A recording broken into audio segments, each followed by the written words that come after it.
Mesdames et messieurs, bonsoir. Bienvenue dans ce nouveau numéro de Diasporama qui sera consacré ce soir à la valorisation des compétences algériennes à l'étranger et ce sur deux volets, notamment l'exportation des produits 100% algériens à l'étranger, mais aussi l'apport des compétences médicales, notamment dans la prise en charge de certains handicaps tels que l'autisme. Alors, pour en parler, sont présents parmi nous ce soir M. Sadek Almaoui. Bonsoir, bienvenue à vous. Alors, M. Sadek Almaoui, vous êtes exportateur des dates. Parmi nous ce soir également Madame Nawel Mizidi. Bonsoir. Alors, vous venez du Canada et vous êtes fondatrice de l'entreprise Autismex.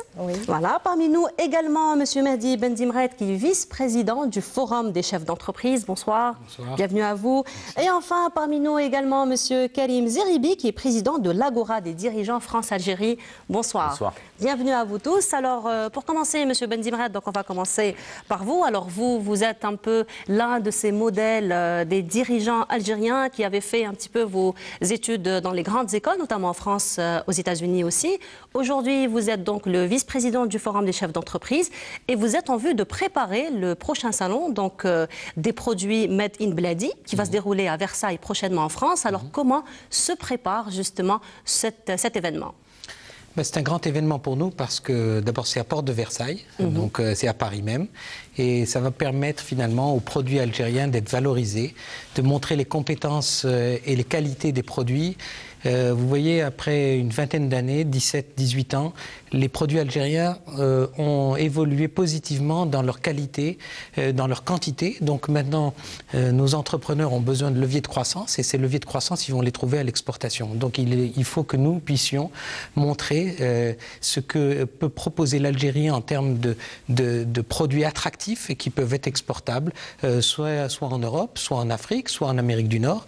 Beaucoup de produits sont dans l'agroalimentaire parce que vous voyez que dans l'agroalimentaire, nous avons acquis des compétences énormes et vous voyez que nos produits, les produits algériens, sont de qualité tout à fait exportables. Et justement, dans un petit moment, deux de nos invités pourront en parler du moment qu'ils ont investi justement dans l'exportation des produits agroalimentaires, effectivement. Et donc, tout ce panel d'organisations qu'on met en place, pas seulement à travers Made in Bladi, mais aussi à travers Made in Algérie, mais aussi à travers d'autres rencontres que l'on fait.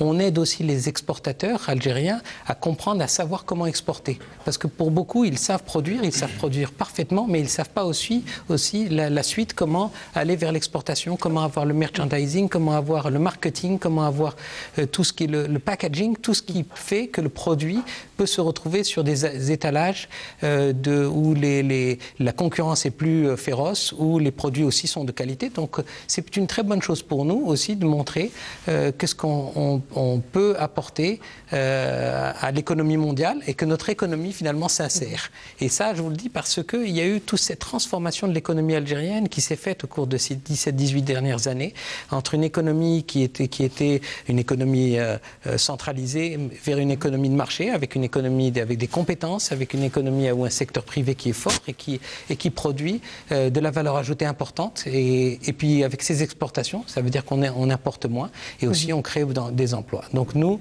on a des différentes choses qu'on a mis en place au sein du Forum des chefs d'entreprise pour promouvoir le produit algérien. Alors justement, M. Zeribi, vous êtes donc fondateur Agora des dirigeants France-Algérie qui aujourd'hui donc regroupe plus de 200 entreprises. Alors qu'en est-il des opportunités justement d'affaires entre l'Algérie et la France, notamment dans l'exportation, dans la valorisation des produits algériens? Rappelons aussi que vous-même, donc vous êtes à la tête d'une entreprise qui fait de l'exportation agroalimentaire. Tout à fait. Je me retrouve tout à fait dans ce qui vient d'être dit, dans la mesure où l'Algérie est en train de réviser depuis quelques années sa stratégie économique. Elle importait quasiment tout, en dehors des hydrocarbures, et la balance du commerce en Algérie était totalement déséquilibrée. Et il était urgent de favoriser à la fois la fabrication à l'échelle locale, hexagonale, nationale, redonner, j'ai envie de dire, une place aux Algériens dans le capital des entreprises, et puis faire en sorte que celles-ci puissent répondre à la fois au marché intérieure, mais aussi à s'insérer dans la compétition mondiale, à l'échelle européenne, aux États-Unis, en Asie, parce que l'Algérie a des potentialités extraordinaires dans tous les secteurs. Les Algériens sont formés, donc le pays est doté d'atouts considérables, et il était important et urgent que cette prise de conscience ait lieu. Donc moi, en tant que président de l'Agora des dirigeants France-Algérie, qui regroupe des entreprises françaises, qui avaient l'habitude jusqu'à présent d'exporter en Algérie leurs produits, nous sommes dans une démarche qui consiste à faire prendre conscience à ces chefs d'entreprise qu'aujourd'hui, il faut qu'on soit dans un autre rapport.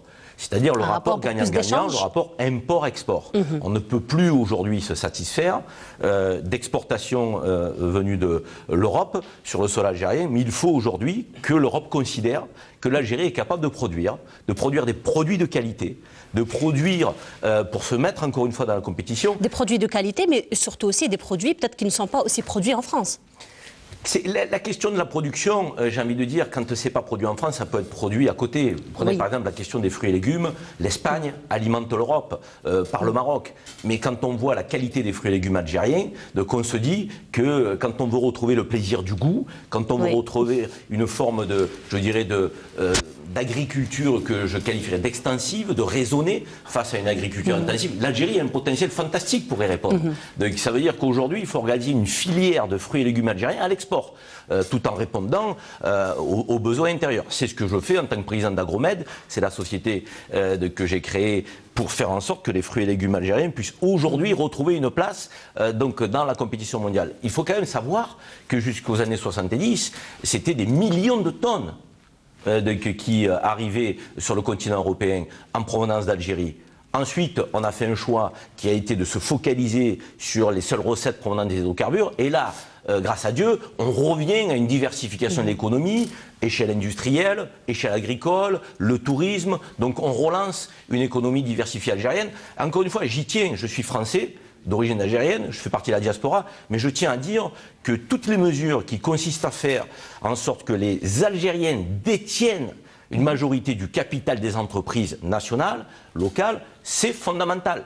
Et en ce sens, en tant que président de l'Agora des dirigeants France-Algérie, nous expliquons que la loi du 51-49, la législation, n'est pas du tout un handicap. Vous savez, aujourd'hui, les pays les plus ouverts sur le monde, les plus capitalistes, se protègent. Je ne vois pas pourquoi l'Algérie ne se protégerait pas. Effectivement, donc il faut arrêter avec cette histoire qui consiste à dire que la législation algérienne n'est pas avantageuse pour les investissements étrangers. Ça n'est pas vrai. Il vaut mieux détenir 49% du capital d'une entreprise qui fonctionne bien, qui rayonne, que 100% d'une entreprise qui ne fonctionne pas. Effectivement. Donc, et c'est là aujourd'hui où il faut faire aussi beaucoup de pédagogie, d'explication. Et peut-être qu'il y a quelques assouplissements à apporter. C'est aussi là que l'Agora peut être utile, en disant par exemple, si dans le domaine des entreprises algériennes, les Algériens sont majoritaires au capital, peut-être qu'il faut faciliter pour les étrangers la remontée de dividendes lorsqu'on n'est pas sur de la fabrication locale. Je pense par exemple dans le textile, la vente en état par exemple, où on a des difficultés à faire remonter les dividendes. Donc, il y a quelques assouplissements à apporter, mais encore une fois, l'Algérie possède des potentialités extraordinaires, il faut le dire. Il faut redonner confiance à l'économie algérienne. Il faut faire en sorte que les Algériens aient envie d'entreprendre, qu'ils deviennent des entrepreneurs dans l'âme, dans tous les secteurs d'activité, et faire en sorte, encore une fois, qu'on se mette dans la compétition mondiale, parce que l'Algérie a une place à retrouver à l'échelle internationale. Elle peut rayonner à l'échelle du monde dans les échanges commerciaux, et il faut aujourd'hui que cette prise de conscience, qui a commencé, moi je suis assez en phase avec ce que le gouvernement fait pour l'instant, je suis très optimiste en l'avenir de ce point de vue. Alors justement, Monsieur El Maoui, vous aussi, donc vous êtes investisseur, vous êtes exportateur aussi. Alors vous avez plutôt choisi un produit emblématique à l'Algérie, plutôt la date. Oui. Alors comment ça se passe pour vous? Où est-ce que vous vous situez dans tout ce qui a été dit jusqu'à présent? Bon, mon discours va être simple, je les rejoins hein, tout à fait. Donc moi j'ai intégré, quand j'ai pris mes fonctions au sein du groupe Safia, j'ai fait un peu un tour d'horizon au niveau de l'assortiment qu'il détenait. Et bon, c'est peut-être mon côté un peu affectif au retour au sort. Je me suis dit, curieusement, il n'y avait pas une gamme de produits algériennes. Et pour une société qui fait justement des produits ethniques et halal, il me manquait en fait. Il y avait cette carence-là. Donc ce que j'ai fait, c'est que j'ai été dans mon pays, donc en Algérie, pour justement retrouver un produit qui pourrait susciter ou retranscrire en fait un peu l'Algérie. Et effectivement, la date. J'ai été à Biskra. Donc je fais du sourcing et je me suis allié avec une société qui est Agrodate, et dans laquelle j'ai créé bien sûr une marque qui s'appelle les Jardins des Ibans. Donc j'en faisais part à l'illusion en fait, du projet de mon oncle qui a créé justement un projet aquatique, enfin le plus grand d'Afrique. Alors juste pour mettre les téléspectateurs au parfum, le Jardin des Ibans, c'est au fait un complexe touristique Tout à fait. qui se trouve à Biskra. À Biskra, voilà, donc et c'est en fait le plus grand projet touristique dans toute l'Afrique. Voilà, c'est un projet qui regroupe un petit peu un grand parc, un grand aquapark, oui. et puis toute une chaîne hôtelière, effectivement. Voilà, tout à fait, exactement. Donc j'ai été séduit par ce nom, donc le Jardin des Ibans, donc la marque que je commercialise au sein des GMS, donc des grandes et moyennes surfaces en France, elle s'appelle Jardin des Ibans. Donc par contre la particularité, c'est qu'on retrouve souvent les produits en France dans les linéaires, on va dire, dans les fruits et légumes. Moi je me suis dit, il y a une niche de marché à aller conquérir, c'est en épicerie. Comme le groupe Safia vendait justement des produits, notamment dans l'épicerie, donc les produits du monde, je me suis dit pourquoi pas insérer à l'intérieur de cet assortiment des dates. Donc j'ai développé un nouveau packaging plus pratique, parce que ce qu'on trouve habituellement, c'est toujours dans des, on va dire le ravier, donc c'est polystyrène avec des dates sous cellophane. Là, c'est une boîte en fait en plastique, en PET, donc pratique à la consommation. On peut consommer et refermer la boîte, donc c'est hermétique. Et j'ai trouvé ça séduisant. Suite à ça, bien sûr, on peut innover, parce que la date, souvent, on la trouve soit branchée, soit réhydratée. J'ai décidé, bien sûr, par le biais d'une amie, donc je fais un clin d'œil, qui m'a conseillé de faire le calendrier de l'Avent pendant le Ramadan. Donc il existe pour les Occidentaux, on va dire. Et là, ça pouvait susciter, en fait, avoir une date qu'on la travaille, donc fourrée avec de la pâte d'amande, éventuellement, ou des raisins, ou autre. J'ai trouvé ça très séduisant, donc on l'a mis en opération au sein des GMS, donc l'année dernière, dans le catalogue Ramadan, donc Auchan et Carrefour. Et cette année, on va réitérer justement pour reproduire ce produit-là. Donc je rejoins Mehdi, ce qu'il disait, c'est important, je pense, de valoriser ces produits à travers un packaging. Il faut des hommes derrière ça, des hommes expérimentés qui connaissent le marché en fait français, pour justement redonner leur savoir-faire en Algérie. Parce que je suis convaincu que l'Algérie, déjà à travers leurs industriels, les hommes qu'il y a derrière ça, on est capable justement d'exporter. On n'a pas à rougir face à nos pays voisins, tels que le Maroc ou la Tunisie, qui sont déjà, on va dire, précurseurs dans l'export et dans le marché français. J'ai été approché par certaines entités, notamment Bellat, avec qui peut justement, avec ses plats cuisinés, on peut les accompagner pour les ramener, ou Amor Ben Amor, le couscous, c'est un leader en Algérie, donc il se doit d'être également présent. C'est un leader en fait du couscous traditionnel. Tout à fait, exactement. Parce que tous les couscous qu'on trouve sur le marché, généralement, ce sont des produits industriels. Oui, exact. Donc j'estime qu'il a sa place au sein des linéaires, que ce soit Carrefour, Auchan ou Casino. D'accord. Alors justement, toujours dans l'optique de la facilitation un petit peu des exportations, des investissements aussi de la diaspora ici en Algérie, le 15 décembre dernier, la Chambre du commerce a tenu justement son assemblée générale. Retour sur l'événement en compagnie de Afaf Belmouchat. On se retrouve juste après pour en débattre. Passer de la réussite individuelle à la réussite collective au service de l'investissement en Algérie, c'est l'esprit qui a régné sur l'Assemblée générale de la Chambre algérienne de commerce et d'industrie en France. Une assemblée particulière puisque la première qui intervient après les annonces des nouvelles mesures décidées par le président de la République et annoncées par le Premier ministre, comme l'a rappelé l'ambassadeur d'Algérie en France, telle que l'ouverture au courant de l'année 2018 d'une banque en France, filiale de la Banque extérieure d'Algérie. Cette banque pourrait être utile pour les non-résidents et aussi pour être ici, surtout utile même pour nous, Algériens, qui souhaiteraient demain faire des opérations ou entreprendre à l'étranger. Donc c'est quelque chose d'extraordinaire et qui permettra de faire bénéficier les non-résidents sur des crédits, des prises en charge de crédits ou des accompagnements où ils seront. Et nous, on se réjouit encore de ces nouvelles décisions et de ces nouvelles opportunités qu'auront aujourd'hui nos compatriotes installés à l'étranger.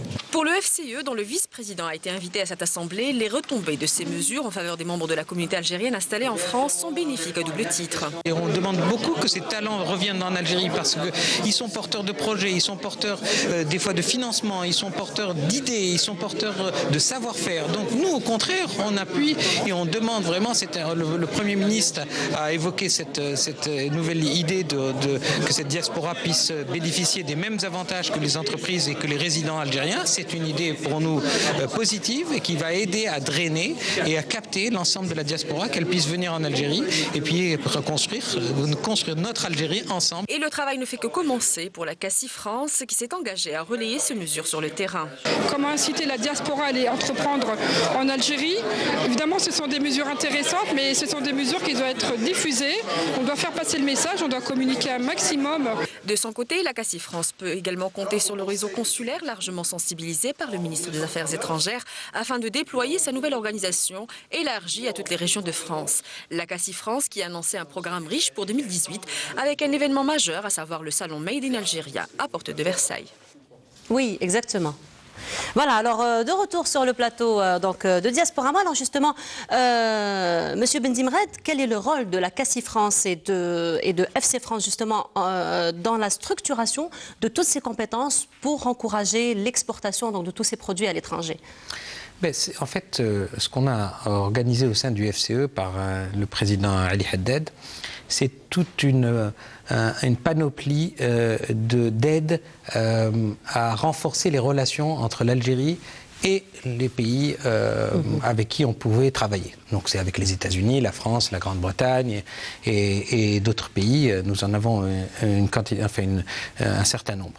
Donc toute cette panoplie, ce sont des gens qui sont des membres honoraires du FCE, qui sont là pour renforcer, pour aider à ce que les affaires puissent se faire entre leur pays d'origine et l'Algérie. Donc c'est pour ça que nous avons installé un membre honoraire en France qui est là pour essayer de favoriser et d'interacter entre les entreprises algériennes et les entreprises françaises. Et c'est grâce à cette aussi CACI France et le FCE installé en France qu'on a, si vous voulez, ce relais nécessaire à nos entrepreneurs. Donc si, par exemple, un entrepreneur de date ou autre voulait éventuellement s'associer et essayer d'avoir un relais en France, il peut passer par le FCE qui a son canal de représentation là-bas. Et ça, c'est valable pour l'ensemble des pays parce que chacun des pays a des problématiques et un environnement des affaires différents, une économie différente. Donc pour mieux la comprendre, il faut la comprendre avec quelqu'un qui est installé là-bas. Donc c'est pour ça que tous ces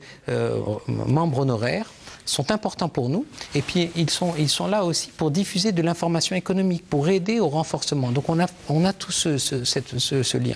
Prochainement, d'ailleurs avec le Canada, nous allons organiser, avec le CDCA et notre membre honoraire au Canada, nous allons organiser une grande rencontre ici, le 21 février, une rencontre pour comment favoriser les partenariats avec le Canada et l'exportation des produits algériens. Et ça, c'est très important parce que nous allons avoir, grâce à notre diaspora installée au Canada, qui est aussi présentée ici, mais grâce à cette diaspora, nous allons avoir un peu le relais, les compétences nécessaires et finalement la formation avec deux organismes qui vont venir, des organismes qui sont là pour aider à former des formateurs pour l'exportation. Donc vraiment dans quelque chose qui est très spécialisé. Et donc tout ça, ça nous permet de renforcer finalement notre environnement économique et nos capacités. Alors, Monsieur Zeribi, on remarque aussi parfois durant l'année, l'exportation, elle est à son top, j'ai envie de dire, lorsqu'il s'agit par exemple du mois de Ramadan et tous les autres mois de l'année, l'exportation, elle n'est pas aussi développée que ce mois-ci-là. Alors justement, comment on peut passer d'un marché de niche à un marché justement tout azimut? Parce que je pense que la production algérienne ne doit pas s'intéresser simplement à la communauté algérienne basée à l'étranger. Quand vous parlez du mois du Ramadan, on est sur une cible qui est quand même très précise, qui est une niche aujourd'hui. Il faut aujourd'hui que la production algérienne s'adresse au plus grand nombre et qu'elle soit dans une approche de mass market. Et j'ai envie de dire que les produits algériens doivent intéresser l'ensemble des citoyens, quel que soit le pays que l'on a choisi pour faire de l'export. Si vous prenez la France par exemple, je parlais, et je reviens sur l'exemple des fruits et légumes tout à l'heure, les fruits et légumes destinés à l'export en provenance d'Algérie ne sont pas destinés à la communauté algérienne. Et les besoins sont tout au long de l'année. Donc il faut aujourd'hui que l'Algérie fasse un effort à deux niveaux, me semble-t-il, à l'échelle intérieure. C'est un effort sur la logistique. Il faut renforcer aujourd'hui donc la supply chain. C'est fondamental si on veut avoir un pays compétitif à l'export. Tous les pays exportateurs ont une logistique top niveau. Et là, aujourd'hui, on a des efforts à faire en Algérie. Je vous donne un chiffre. Donc, on a à peu près 250 000 mètres carrés d'entrepôts logistiques en Algérie. En réalité, un grand pays logistique a le nombre de mètres carrés égal ou équivalent à sa population. Ça veut dire qu'il faudrait 40 millions de mètres carrés logistiques en Algérie. Il y a un gros travail à effectuer de ce point de vue. Il y a un gros travail à effectuer aussi sur le plan du marketing. Il faut savoir se vendre, vendre ses produits. Et ça veut dire le conditionnement, le packaging. L'Algérie, jusqu'à présent, était en retard. On n'avait pas les entreprises capables, je dirais, de formater, de présenter de manière attractive les produits. On progresse énormément. Il y a des entreprises aujourd'hui qui se sont investies dans ce champ d'activité. Cela a été dit tout à l'heure pour les dates, mais on pourrait le dire pour tous les autres produits. C'est très important. Le contenant, le contenu est important, mais le contenant aussi quand on fait il attire le contenant, en fait c'est ce qu'on voit en premier d'ailleurs. Il est attractif, c'est ce qu'on voit en premier, effectivement. Si on veut être sur le marché de la grande distribution par exemple avec les produits agroalimentaires, il va falloir que le contenant soit, je dirais, au niveau du contenu. Sinon on n'est pas compétitif, on n'est pas attractif et on n'intéresse pas. Donc ces efforts-là, logistique, marketing, et un troisième effort qui émane là d'une politique gouvernementale, qui est aussi de positionner des organes financiers et bancaires à l'étranger.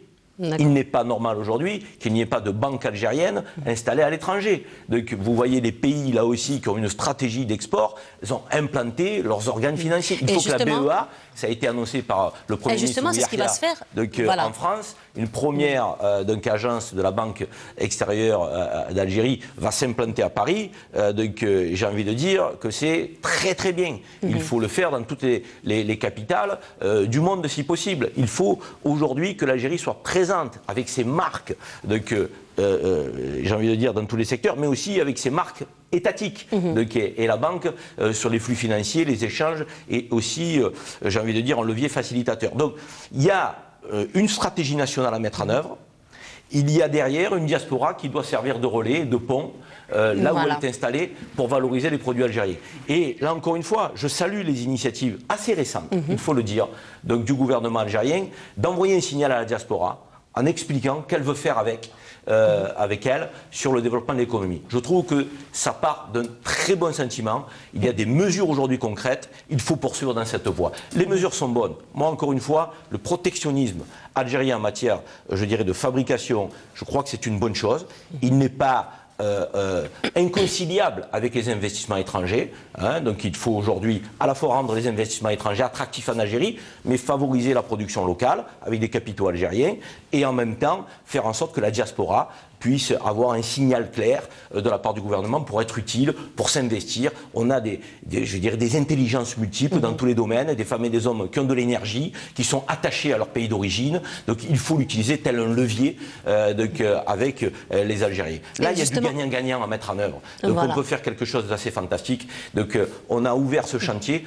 Il faut maintenant le poursuivre. Alors vous parliez de stratégie, il y a aussi d'autres stratégies de promotion du produit algérien. Ce sont les salons qui sont en fait les salons qui sont en train de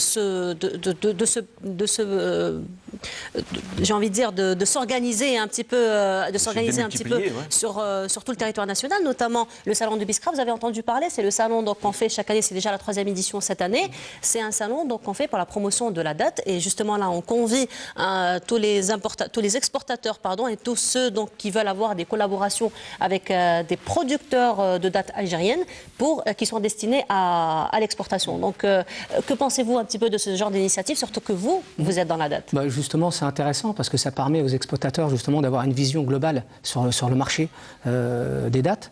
Et je rejoins exactement ce que disait Karim, c'est qu'aujourd'hui, il est important pour les industriels à s'implanter en France pour promouvoir en fait les produits algériens. Je vais rebondir à ce que tu disais, Karim, justement.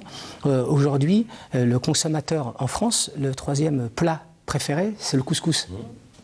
Voilà, on connaît également, on va revenir sur les dates, on connaît également les bienfaits des dates. C'est au fait devenu un plat national. Oui, tout à fait. France, mine de rien. C'est-à-dire qu'en fait, c'est devenu coutumier. Voilà, on se dit, allez, on va manger un couscous. Donc je trouve ça plaisant. Et Je pense qu'il y a une carence en fait de produits algériens en France et qui n'est pas assez valorisé. Et justement, nous, la diaspora, on va dire algérienne, on est là pour faire la passerelle. Donc on a besoin bien sûr des Algériens, mais aussi de cette diaspora qui est présente en France. Parce qu'on peut servir de courroie pour justement accompagner l'expérience qu'on a, on va dire l'expertise métier, parce qu'on connaît le marché, pour pouvoir justement les accompagner et qu'ils soient présents dans les linéaires.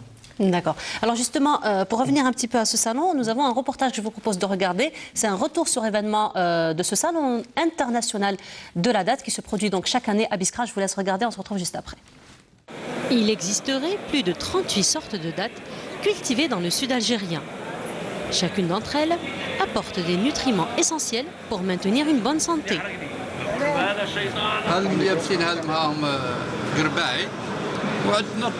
كيما هذا المنوع هذا مطريين هذا وكاينه دقيق النور هذه نوع وهذه ثاني كاينه دقيق النور هاي يابسه هذه وهذا النوع هذا يقولوا لهم الدقول هذا حنا نسموهم الدقول. D'autres sortes de dattes sont destinées à la transformation. Plusieurs produits dérivés de la date, les plus connus, le roub, la ruina ou la semoule de date, le café de date aussi, sont très prisés, conseillés pour la prise en charge de certaines pathologies telles l'anémie ou la perte de mémoire. Ces dérivés sont pris généralement comme compléments nutritifs. La production nationale des dattes est très satisfaisante et en permanent développement, raison pour laquelle les agriculteurs sont passés à l'exportation de ce produit qui se trouve très bien installé et prisé dans le marché international. الدول اللي نصدرهم عندنا فرنسا لحد الآن عندنا ماليزيا عندنا الإسبان عندنا إيطاليا. Pour faciliter l'exportation de la date, plusieurs démarches sont entreprises, notamment en collaboration avec les ports, l'un des meilleurs moyens pour l'exportation afin de préserver la qualité de la date. Au vu du volume croissant des produits à exporter, il devient primordial d'utiliser les ports au lieu des avions cargo. Dans ce cadre-là, et en droite ligne avec les décisions des pouvoirs publics, les ports sont en plein pied dans l'export et à travers des mesures de facilitation. Donc les mesures de facilitation, c'est premièrement la création d'un couloir vert. Donc le deuxième élément, c'est la création de brigades mixtes entre le port, la douane, la DCP, phytosanitaire, vétérinaire, pour exporter les produits qui peuvent être d'origine animale, pourquoi pas. Là, nous sommes dans le domaine de la date. Il y a des points de vue séjour des marchandises. Les marchandises périssables ont une durée de séjour qui ne doit pas excéder 24 heures. Nous nous engageons à le faire. Reste à présent la promotion de la date et de ses dérivés. Pas mieux que les salons afin de les présenter. Ainsi, le Salon international de la date organisé chaque année à Biskra permet de promouvoir ce produit agricole. D'ailleurs, c'est un salon qui draine bon nombre de visiteurs locaux et étrangers qui viennent faire les bonnes affaires pour les deux côtés. Nous sommes une société italienne qui pépiniériste italien qui fait des variétés et des qualités de fruits qui a les caractéristiques pour faire des fruits destinés à l'exportation. C'est pour ça que nous sommes venus ici pour rencontrer des agriculteurs, pour donner leur toute l'information sur cette variété, sur cette nouvelle sélection. Alors, est-ce que vous avez trouvé des opportunités qui répondent à vos besoins? Oui, nous avons trouvé de bonnes opportunités. Le climat, c'est fantastique. Le terrain, c'est très bon. Et la production, il marche très bien ici. La date, fruit ancestral, dont la connotation est à la fois nutritive et poétique, a de beaux jours devant elle. Voilà, donc de retour sur le plateau de Diasporama Alors, justement, Madame Ezidi, vous étiez en train de dire, pendant que vous étiez en train de regarder le reportage, qu'il y avait beaucoup de produits algériens au Canada et que vous faisiez tout un plaisir, en fait, compte d'y en avoir. Alors, est-ce que vous pouvez justement nous parler du poids de la diaspora algérienne, notamment dans l'exportation des produits made in Algeria? Sincèrement, c'est ce qui nous aide beaucoup à la communauté algérienne de se sentir, bon, on est intégré, mais culturellement, on a ce besoin de retour aux sources. On est assez nostalgique, surtout quand en Amérique du Nord, je veux dire, c'est beaucoup plus difficile. Donc, aller dans des endroits, retrouver la date, retrouver le couscous, mais je revenais au dire de M. Bendimred par rapport au packaging. C'est vrai que le packaging, la facilitation, l'adaptation du produit dans un marché donné facilite l'exportation, mais même nous, on est les ambassadeurs de ces produits avec nos collègues québécois ou canadiens.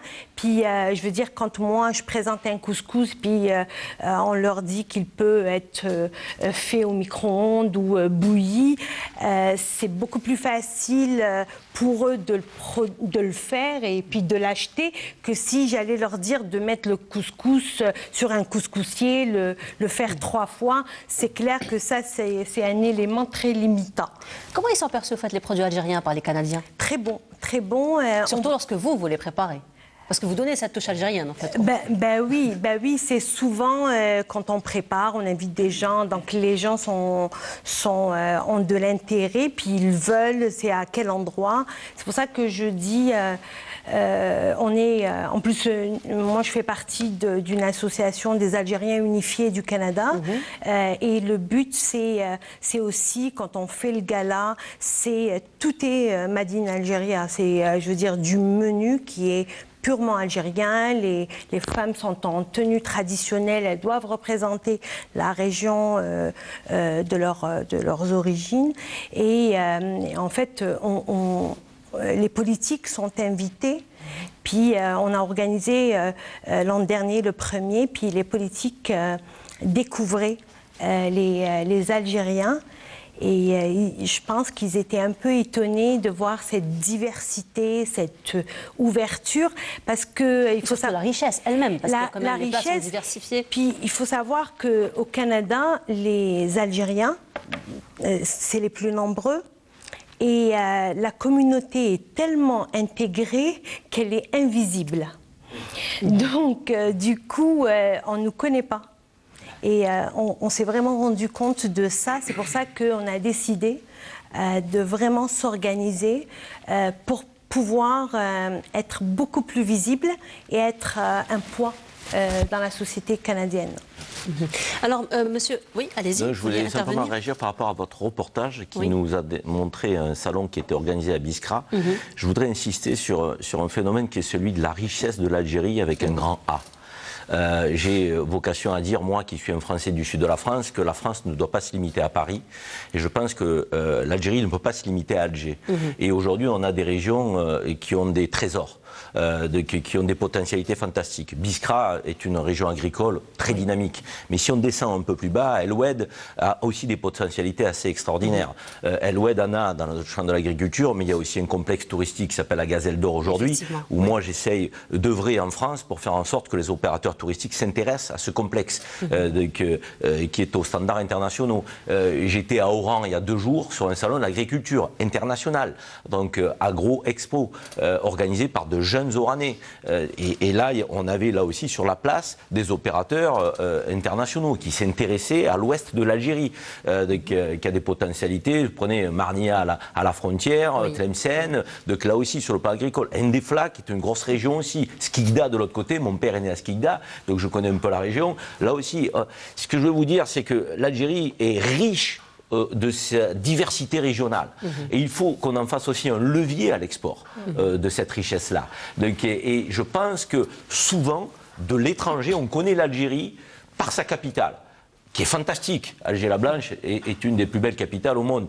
Mais on doit aussi faire connaître l'Algérie par la richesse de ses terroirs, de ses régions. Donc, parce que je crois que c'est une j'ai envie de dire, symbolique qui est pas celle de tous les pays que l'on rencontre. Là, on a une force, il faut qu'on tire le meilleur. Cette jeunesse algérienne, moi, que je rencontre dans les échanges, avec l'Agora, on fait des rencontres, elle est compétente, elle a de l'énergie, et elle a envie de nouer des partenariats, donc, avec un esprit d'ouverture. Donc c'est pour ça que je reviens à ce que je disais tout à l'heure. Politique économique protectionniste n'est pas un oxymore avec un esprit d'ouverture à des investisseurs étrangers. On peut concilier les deux et marcher sur ces deux jambes.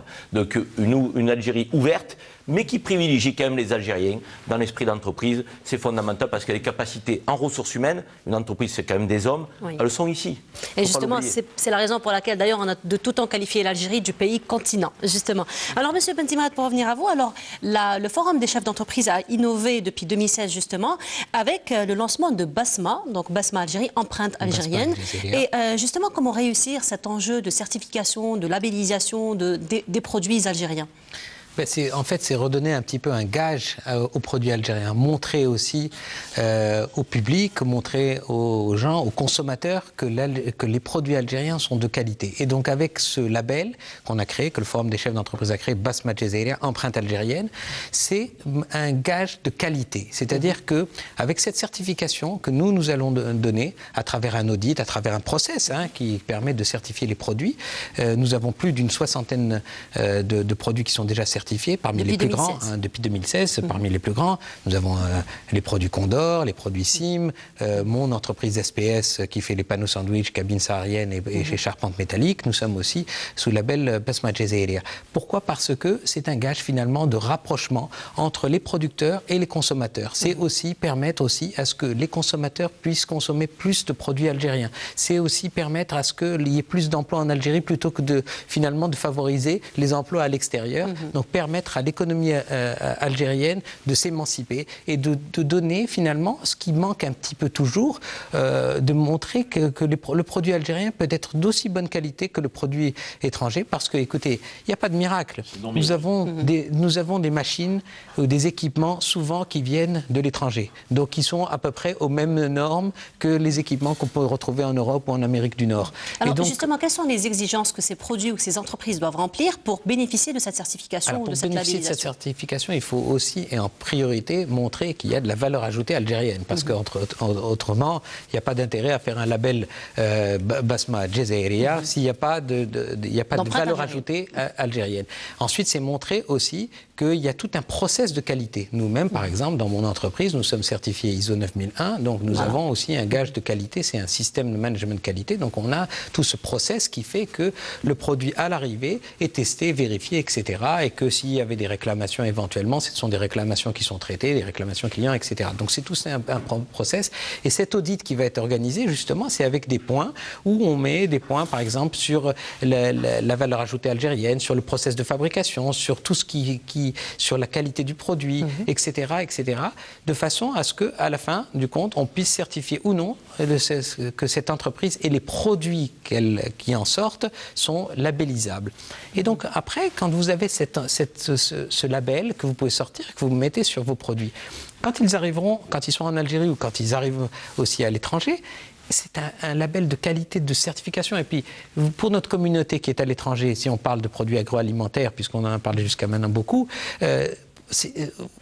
avoir ce label, ça veut dire que déjà le produit a été vérifié et certifié comme étant un produit de qualité. Et c'est une réelle confiance en fait compte qui se crée entre le producteur, entre le consommateur, et vous êtes donc ce trait d'union. Alors Monsieur Zeribi, justement, à travers l'Agora, comment apportez-vous votre expertise justement pour booster, pour encourager toutes ces exportations? D'abord, on fait venir des chefs d'entreprise algériens en France pour évoquer leur domaine d'activité et leur initiative économique en Algérie devant des chefs d'entreprise qui, parfois, ont des préjugés, connaissent peu l'Algérie et s'imaginent qu'on est encore dans des poncifs un peu passéistes qui consistent à importer, comme je le disais, des produits essentiellement venus de l'étranger. Et il y a souvent des prises de conscience à travers ces rencontres et ces échanges qui font que tout d'un coup le chef d'entreprise français se dit « Ah, je peux trouver un partenaire algérien, donc moi aussi, pour importer sur le sol européen des produits qui seraient fabriqués en Algérie. » Parce qu'il y a une méconnaissance aujourd'hui de l'évolution économique algérienne et je pense que nous devons communiquer plus que nous le faisons. Quand on évoquait tout à l'heure aussi le retard que l'Algérie peut avoir à l'échelle internationale, c'est aussi dans le domaine de la communication.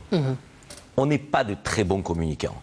Je pense qu'il se passe beaucoup de choses en Algérie. Ça bouge en Algérie sur le plan économique. Et on le dit peu à l'étranger. Qu'est-ce qu'il y a de fait? J'ai l'impression qu'on a une forme de pudeur algérienne à ne pas communiquer à l'étranger et à rester, j'ai envie de dire, positionné sur les débats intérieurs. Il faut aujourd'hui exporter l'information sur ce qui se fait en Algérie. Et donc à l'Agora, on accueille des chefs d'entreprise tous les mois, algériens, tous les mois. D'ailleurs, j'ai fait une proposition tout à l'heure au vice-président du FCE pour venir nous rencontrer, pour expliquer ce que font les Algériens. Et là, la labellisation peut être un sujet d'échange et de débat avec des chefs d'entreprise français qui ne savent pas ce qui se fait en Algérie. Parce qu'effectivement, ils n'ont pas les yeux focalisés essentiellement sur l'Algérie. Un chef d'entreprise français qui veut regarder le monde, il regarde ce qui se passe à droite et à gauche. Mais si les Algériens ne leur parlent pas, donc, à un moment donné, on va avoir un déficit de communication. Donc il faut qu'on noue aujourd'hui des liens très forts entre les acteurs économiques. Les sociétés civiles doivent faire parfois ce que les politiques font dans un temps qui est plus long.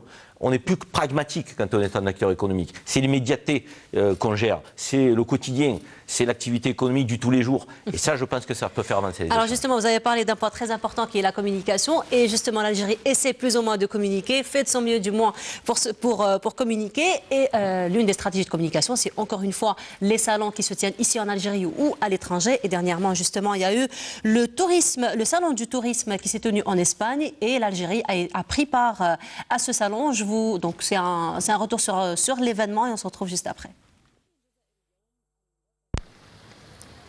La participation de l'Algérie à cet événement international qui accueille des exposants venus de 165 pays était une occasion propice pour promouvoir l'image de l'Algérie et présenter son riche patrimoine à plus de 200 000 visiteurs.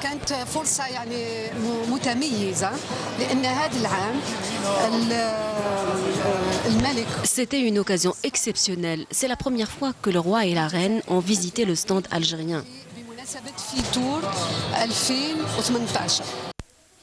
Ce n'est pas la première fois que l'Algérie participe à Fitur, le salon international du tourisme qui représente une opportunité de rencontrer directement les acteurs du voyage et du tourisme étranger pour dynamiser l'activité touristique et pourquoi pas créer des alliances.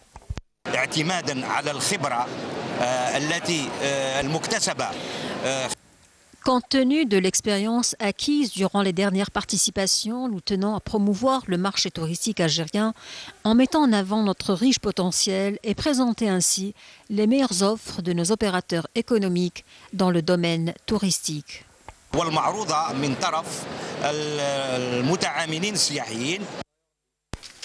Promouvoir le potentiel touristique algérien en valorisant son riche patrimoine culturel et architectural, tel est donc l'objectif tracé par les participants algériens à ce salon international qui demeure encore une fois une opportunité à ne pas manquer.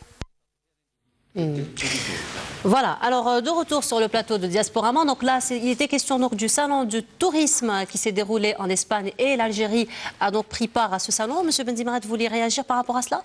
Oui, je voulais dire que finalement l'Algérie déploie depuis quelques années des efforts importants pour la promotion des produits algériens à travers Algex, l'agence Algex, qui permet de prendre en charge les exportateurs, souvent à 80%, pour qu'ils puissent exposer leurs produits à l'étranger, et notamment dans différents salons. Dernièrement à Bamako, pour 15 jours, où les produits algériens ont été présents, où les produits algériens étaient, où l'Algérie était invitée d'honneur de la Foire internationale de Bamako. C'est pour montrer aussi l'engouement, si vous voulez, des produits qu'on pouvait mettre en valeur à travers toutes les aides que fait l'État et à la promotion des produits à l'étranger. Je parle aussi du CIAL, le Salon international agroalimentaire à Montréal, qui sera en mai, où aussi l'Algérie a une part importante à travers toujours Algex, ou le CIAL à Paris, qui est le plus grand salon de l'agroalimentaire du monde, et où un Algérien a eu le plus grand stand du plus grand salon de l'agroalimentaire mondial.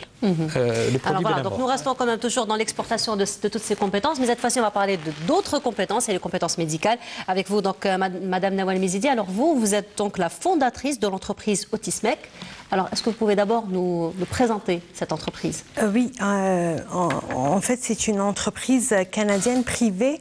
Il faut savoir le rationnel de connaître le rationnel de cette entreprise. Moi, je suis chirurgienne de formation, mais j'ai changé de carrière parce que j'ai un enfant autiste de 13 ans maintenant et je suis depuis 10 ans en Amérique du Nord.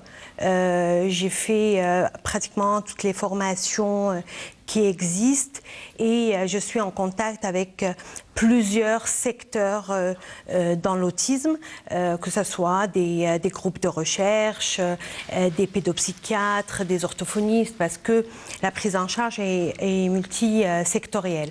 Et puis, ce qui était étonnant, c'est de constater que pour des maladies orphelines, on avait une communication, on avait des voies de progression.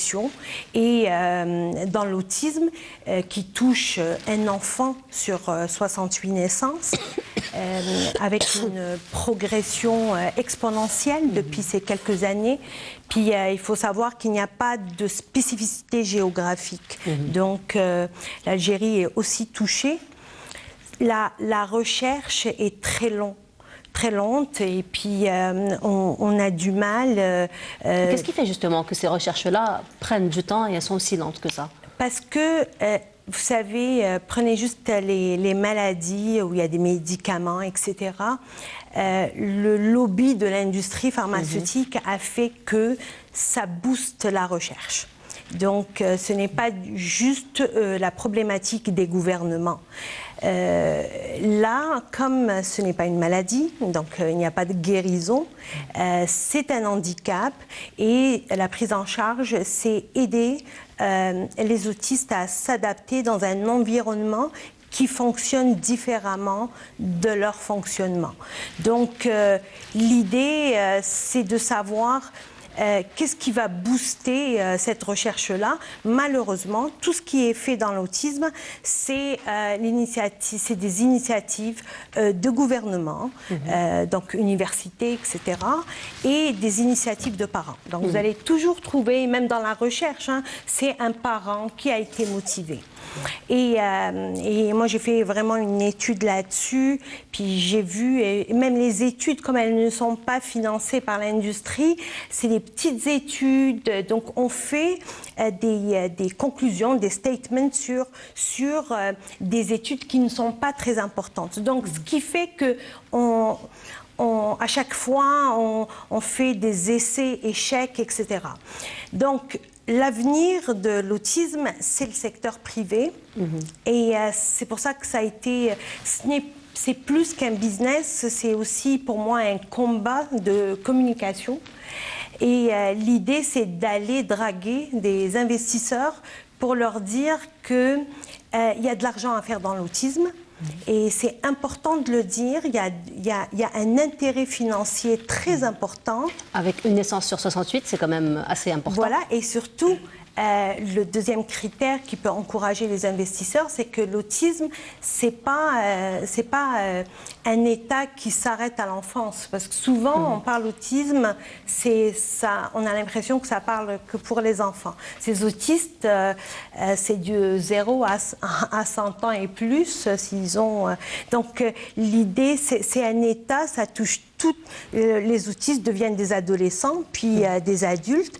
Il y a plein de domaines d'investissement, même si ça semble improbable. L'alimentation, l'agroalimentaire, c'est quelque chose de très important dans la vie d'un enfant autiste, parce qu'un enfant autiste doit manger bio. C'est très important de connaître l'origine. Il y a plein de... la construction des écoles, les écoles spécialisées. Justement, moi je suis sur 2 projets de recherche au Canada. Donc une école, mais qui va être une première canadienne, parce qu'on va pouvoir mettre toutes les dernières données en autisme en pratique dans une école. Mais comme le gouvernement n'est pas prêt à mettre autant de fonds sur des études qui ne sont pas très grandes, l'idée c'est de ramener des investisseurs et du privé. Donc on va avoir un fonds de recherche de l'Université de Montréal, mais il va falloir aller chercher des investisseurs parce qu'on est en pleine protection du nom de marque et de la propriété intellectuelle. Et il faut savoir que le membre est d'origine algérienne. Je suis membre à l'origine de ce projet de recherche. Et l'idée, c'est je viens rencontrer des investisseurs, même algériens. Il y a un membre aussi du FCE qui était intéressé, mais l'idée, c'était, on était plus au début en termes d'humanitaire, mais c'est au-delà. Là, on n'est plus dans l'humanitaire, on est dans un business qui est bien particulier, mais avec un impact social, humanitaire, parce que ça doit se faire dans les règles de l'éthique. Alors justement, pour revenir à l'Algérie, donc vous êtes là très souvent, et justement, quels sont vos projets par rapport à votre business déjà, d'une part, et d'autre part, la prise en charge de l'autisme. Parce que l'autisme, comme partout au monde, en Algérie aussi, il prend de l'ampleur. Oui, ça prend de l'ampleur. Il faut... je pense que tout le monde doit prendre conscience maintenant. Là, l'action, elle doit être immédiate. Parce que le retentissement, même en termes de coûts, que ce soit les coûts directs ou indirects, parce que l'autisme touche l'enfant, sa famille, mais il y a la famille élargie, même en termes d'emploi, et souvent les familles ne le disent pas. Donc vous avez des absences, vous avez des dépressions dans le monde du travail. Ça touche toute une... il y a beaucoup de tabous autour de l'autisme, c'est pour ça que je fais beaucoup de passages télé, etc. J'en parle beaucoup. Je crois que le dépistage en fait, de l'autisme ne se fait pas rapidement. C'est toujours à partir de 3 ans qu'on peut savoir qu'un enfant est autiste ou pas. Oui. Et encore, par moment, il y a beaucoup de faux diagnostics par rapport à ça. On se trompe souvent. Oui, mais parce que le spectre de l'autisme est très large et varié. Donc, il y a beaucoup de choses qui ont été faites en termes de diagnostic. Et l'Algérie, je pense qu'elle a fait une progression importante, mais c'est clair que l'offre, elle est vraiment basse par rapport à la demande. Si je compare la France est très en retard par rapport à l'autisme, puisque 80% des enfants autistes en France ne sont pas scolarisés. Donc quand je vois, moi, l'Algérie, ce qu'a fait l'Algérie en très peu de temps, même si les gens restent insatisfaits, mais il faut quand même saluer. Maintenant, l'étape qui reste, c'est aller chercher justement les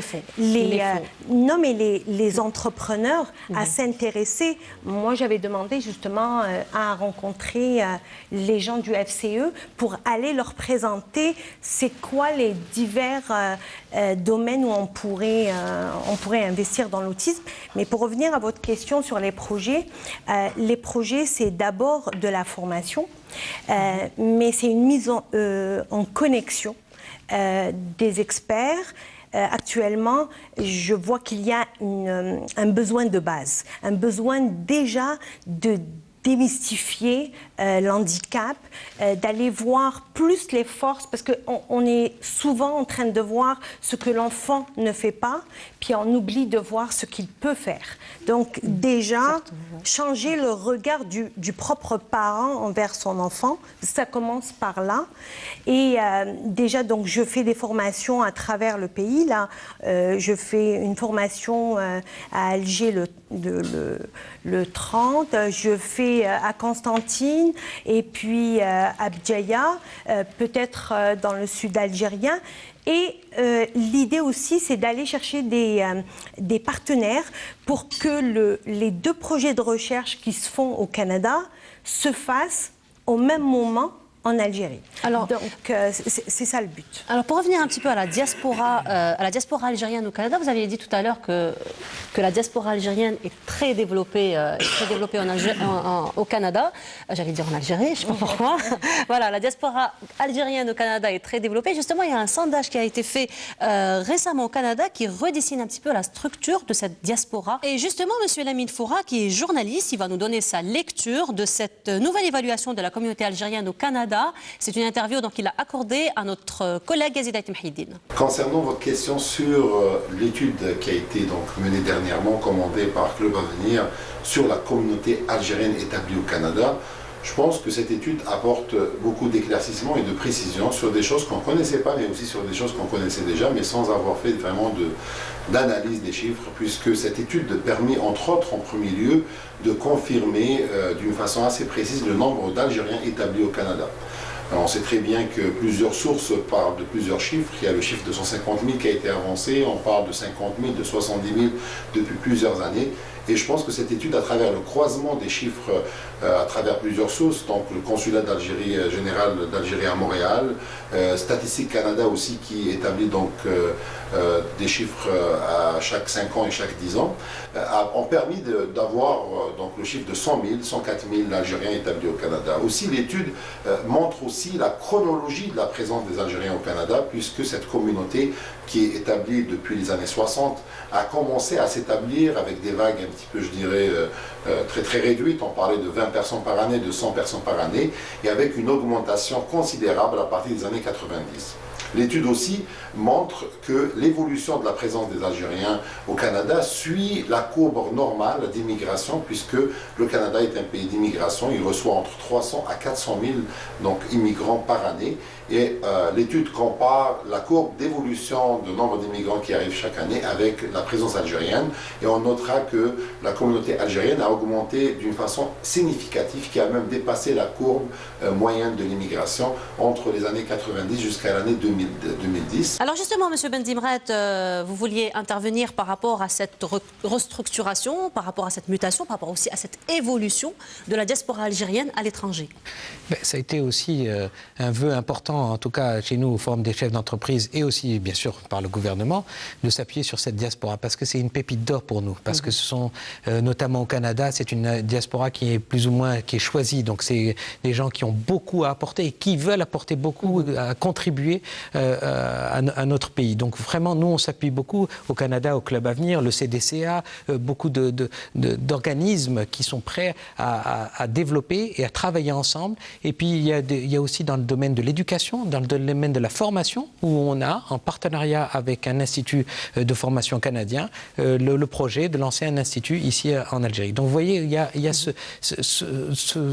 auquel on peut s'appuyer, parce que cette diaspora, elle est diverse. En Europe, elle est importante. Au Canada, elle est importante. Aux États-Unis, dans tout ce qui est technologie, on a beaucoup à récupérer. Donc, vraiment, nous, on sera là, présents avec eux, et eux-mêmes sont présents avec nous ici dans notre déploiement et notre développement. Alors justement, dans la même lancée, il y a aussi des pays qui nous ont impressionnés par leur diaspora, notamment la Turquie, la Chine, l'Inde aussi, dont la diaspora a un apport, un poids très très très important. Quel enseignement pouvons-nous tirer de toutes ces expériences de ces pays-là? Mais nous aussi, notre diaspora nous impressionne, parce que quand on la retrouve, où est-ce qu'elle est, des fois aux États-Unis, où elle se retrouve à la tête de la santé américaine, vous vous rendez compte, quelqu'un qui vient d'Algérie et qui a été formé en Algérie. Moi, j'en connais beaucoup qui ont été formés à l'université polytechnique. Madame est un exemple aussi. Madame est un exemple. Donc vraiment, toute cette diaspora, elle nous fait honneur et elle nous fait d'autant plus honneur qu'elle a envie de redonner tout ce qu'elle a appris à l'étranger, tout de le redonner pour son pays d'origine. D'accord. Monsieur Zeribi, vous étiez très inspiré par rapport à ce que Madame disait tout à l'heure concernant la santé. Oui, et Madame a mis l'accent sur la dimension de la santé sous le sceau de l'intérêt public, mais qui était aussi corrélée avec une approche économique. Une approche qu'elle a qualifiée de business. Je pense effectivement qu'il faut prendre conscience que la santé, qui est un pilier fondamental pour toute nation et qui est un sujet majeur en Algérie, on le voit avec beaucoup d'initiatives privées, de cliniques qui se mettent en place dans le domaine de la cardiologie, cancérologie, beaucoup d'initiatives privées. La santé nous dit qu'on ne doit pas tout attendre du public, que le public a un rôle fondamental, mais que les initiatives privées font aussi énormément avancer les choses. Et je crois qu'en Algérie, par exemple, sur des sujets tels l'autisme, Madame en a parlé, et elle est qualifiée pour pouvoir apporter quelque chose en Algérie, mais il y a aussi le service à la personne, par exemple, où on pourrait là aussi développer des entreprises qui concilient business et intérêt public. Au sein de l'Agora des dirigeants France-Algérie, nous avons une Algérienne qui est basée d'ailleurs à Rouen, en Normandie, chez toi, qui travaille sur le service à la personne des personnes âgées.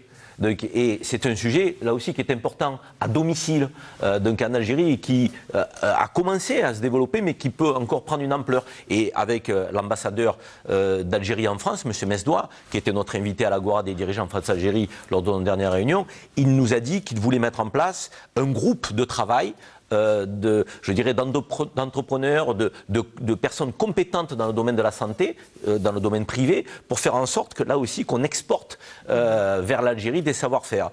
On a des gens qui sont dotés de compétences majeures en Algérie dans le domaine de la santé. Je peux vous dire d'ailleurs qu'on a pillé beaucoup de cerveaux algériens, donc à l'échelle du monde, pour intervenir dans le domaine de la santé partout. Aujourd'hui, ces cerveaux, il serait quand même de bonne loi qu'ils reviennent aussi en Algérie avec des investisseurs dans le domaine du privé et qu'ils prennent des initiatives pour booster le domaine de la santé en Algérie, qui est encore une fois une attente importante de la population, une attente légitime. Alors elle n'est pas juste en termes d'expertise, parce que je vois par exemple dans l'autisme le fait que moi par exemple je vienne faire des formations, ce n'est pas un transfert juste de l'expertise, parce que j'aurais pas une valeur ajoutée. C'est si un Canadien vient, il va leur donner la même formation. Mais moi, mes formations vont être adaptées à la culture algérienne. Je sais qu'il y a des mots que je ne pourrais pas prononcer. Il y a des tabous, surtout dans l'autisme.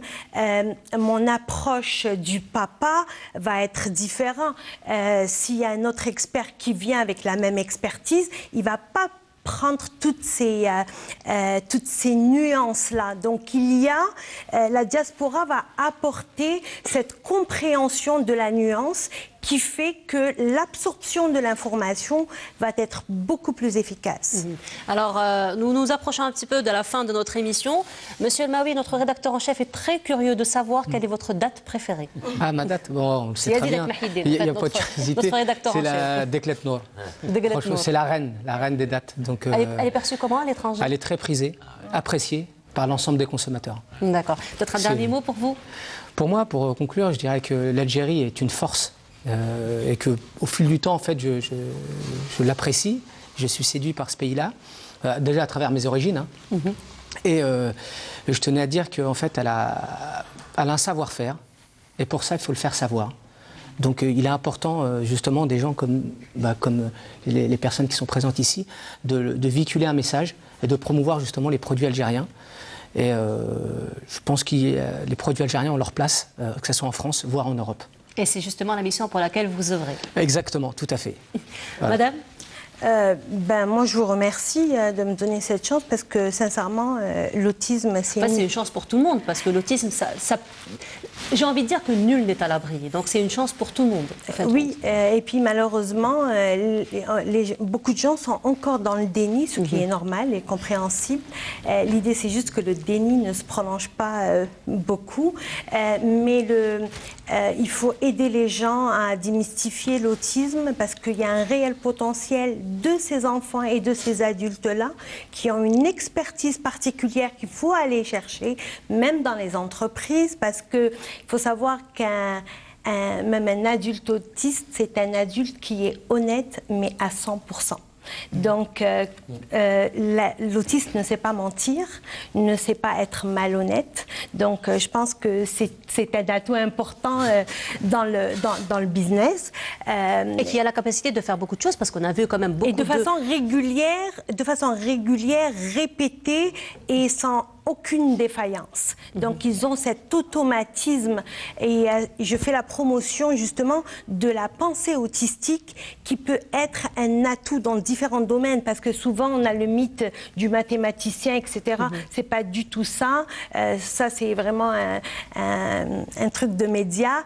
Mais moi, mon rôle, et j'espère qu'à travers ces émissions, aller chercher et aller motiver, titiller un peu, puis je le fais sur ce plateau-là, pour que les gens du forum puissent s'intéresser à l'autisme. Je sais que vous avez une fondation, donc il y a déjà l'intérêt, mais moi, mon objectif, c'est que ça soit au-delà de l'humanitaire, que ça soit vraiment dans une réflexion d'entrepreneuriat. Merci beaucoup. Monsieur Ben Zimred?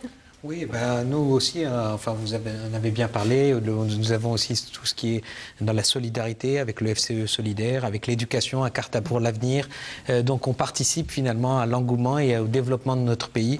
L'Algérie change, l'Algérie est résolument tournée vers l'avenir. L'Algérie est un pays où il y a d'énormes potentialités. Il ne faut pas oublier tout ce qu'on a fait dans les 20 dernières années. L'Algérie, au niveau des Sustainable Development Goals de l'ONU, nous avons accompli un progrès énorme. Et ça, il faut le mettre en valeur parce que c'est avec ça qu'on finalement on donne le socle, les bases d'un pays puissant.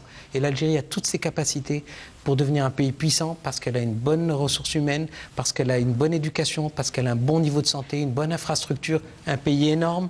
Le 10e pays mondial, le premier d'Afrique. Donc tout ça est bien orienté au niveau géographique. Donc tout ça participe, tout ça fait que nous croyons résolument en l'avenir, que nous sommes disposés, en tout cas avec tous nos compatriotes à l'étranger, à travailler ensemble et que l'Algérie soit forte et puissante. Merci beaucoup. Monsieur Zerébi, votre prochain match sera face à quelle équipe? Non, je ne vous cache pas, c'est Yazid Mahidine qui m'a soufflé la question. D'accord, non. C'était ma première vie quand j'étais footballeur, oui. Mais je reste attentif au football comme tout Algérien. Je suis passionné par ce sport.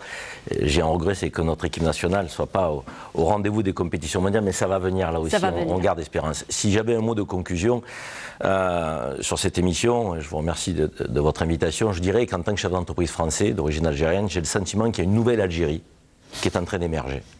Une nouvelle Algérie qui fait que la puissance publique joue son rôle sur les missions régaliennes, mais que cette puissance publique a compris qu'il fallait qu'elle s'adosse à la société civile et aux entrepreneurs du secteur privé pour booster son économie. Une économie qu'elle veut protéger, et c'est bien légitime, quand on voit que même la première puissance mondiale avec Donald Trump protège son économie, je ne vois pas pourquoi l'Algérie n'aurait pas le droit de protéger son économie, mais une protection, encore une fois, qui est synonyme d'ouverture pour des investisseurs étrangers. Et nous, diaspora, nous avons ce rôle à jouer, c'est de faire en sorte d'attirer vers l'Algérie une Algérie nouvelle, une Algérie plus attractive, des investisseurs pour travailler main dans la main dans des contrats gagnant-gagnant, win-win, avec des Algériens entrepreneurs sur la capacité de répondre au marché intérieur, car la priorité doit rester les Algériens lorsqu'on produit Made in Algeria, mais aussi rayonner à l'échelle internationale. Et je crois que cette nouvelle Algérie est en train de se dessiner, est en train d'émerger. Et elle le fait relativement vite. Parce que ce sont des processus qui sont habituellement longs. Et là, moi, qui vois l'évolution, qui viens tous les 10 jours en Algérie, je vois quand même une évolution assez rapide. Et je crois que c'est véritablement un gage d'optimisme pour l'avenir. Je profite du message à votre émission pour dire que si les agriculteurs algériens veulent exporter vers l'Europe, qu'ils vous contactent nous serons leurs interlocuteurs avec Agromed. Nous croyons à l'exportation à l'échelle mondiale des fruits et légumes algériens. Nous sommes en train d'organiser avec certains d'entre eux une filière bio de fruits et légumes algériens destinés à l'export. Et encore une fois, nous serons les partenaires les plus fiables et les plus engagés avec ces agriculteurs. Ah ben c'est parfait, le message est bien passé. J'imagine que ceux qui nous écoutent, ceux qui veulent entreprendre, vous avez déjà un interlocuteur tout prêt pour faciliter encore plus toutes ces transactions. Alors merci beaucoup d'avoir été parmi nous ce soir. Je rappelle, était parmi nous M. Sadak Almaoui, vous êtes exportateur de dattes. Était parmi nous également Mme Nawal Mizidi, qui est fondatrice de l'entreprise Autismec. Était parmi nous également M. Mehdi Bendimred, vice-président du Forum des chefs d'entreprise. Et enfin M. Karim Zelebi, président de l'Agora des dirigeants France-Algérie. Merci beaucoup d'avoir été parmi nous. Merci de nous avoir suivis. Je vous retrouverai avec grand plaisir dans 15 jours. D'ici là, très bonne soirée avec les programmes du Canal Algérie. Au revoir.